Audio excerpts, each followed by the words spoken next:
आइए बच्चों बात करते हैं about the treatment of important items in cash flow statement. अब कैश फ्लो स्टेटमेंट में इम्पॉर्टेंट आइटम्स का ट्रीटमेंट कैसे किया जाता है। सबसे पहले समझिए बच्चों जनरल रिजर्व के बारे में।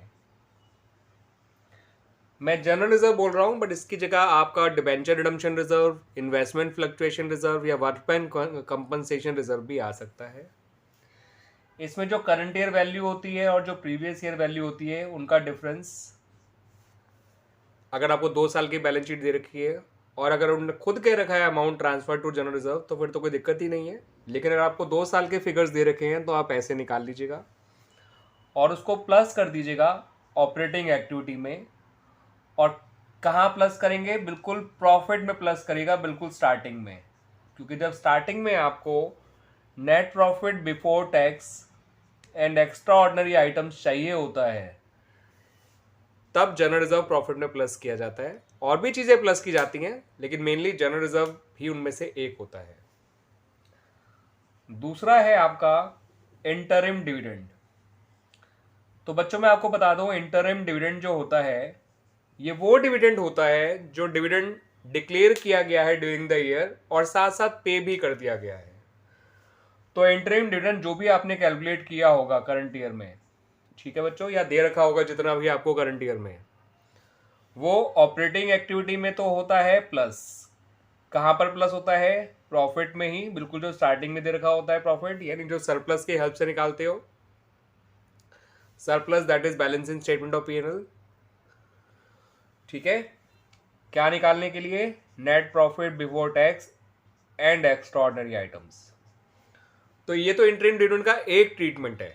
इसका एक ट्रीटमेंट और भी है कि इसे फाइनेंसिंग एक्टिविटी में माइनस भी किया जाता है, क्योंकि इंटरिम डिविडेंड शेयर्स पे दिया गया है और अगर शेयर्स पे दिया गया है तो इसका संबंध फाइनेंसिंग एक्टिविटीज से है।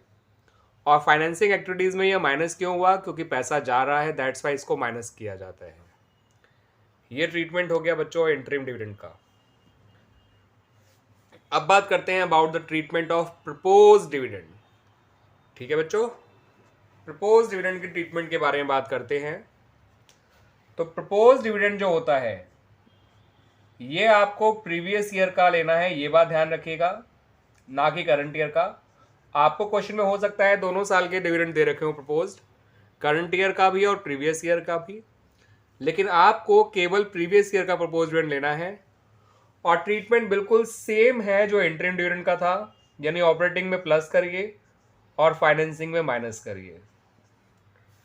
ऑपरेटिंग में प्लस कहाँ होगा? बिल्कुल स्टार्टिंग में प्रॉफिट में, while calculating net profit before tax and extraordinary items.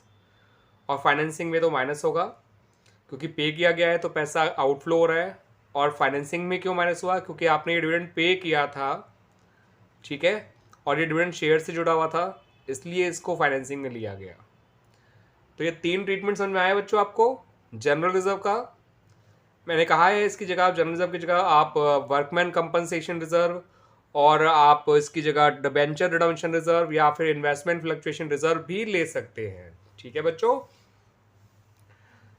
और दूसरा इंटरिम डिविडेंड आपने सीखा, तीसरा आपने प्रपोज डिविडेंड सीखा। तो जनरल रिजर्व तो आपका केवल ऑपरेटिंग में ही आएगा डिफरेंस, ठीक है, और आएगा बिल्कुल स्टार्टिंग में ही, प्रॉफिट में ही प्लस किया जाता है net profit before tax and extraordinary item निकालने के लिए। इंटरिम डिविडेंड और प्रपोज डिविडेंड भी ऑपरेटिंग में प्लस होते हैं, वहीं जहाँ पे ये जनरल रिजर्व प्लस होता है।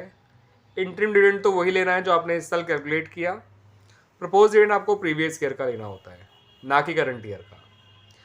इनके 2 ट्रीटमेंट करने हैं आपको। ऑपरेटिंग में तो प्लस करना है बिल्कुल स्टार्टिंग में net profit before tax and extraordinary item निकालने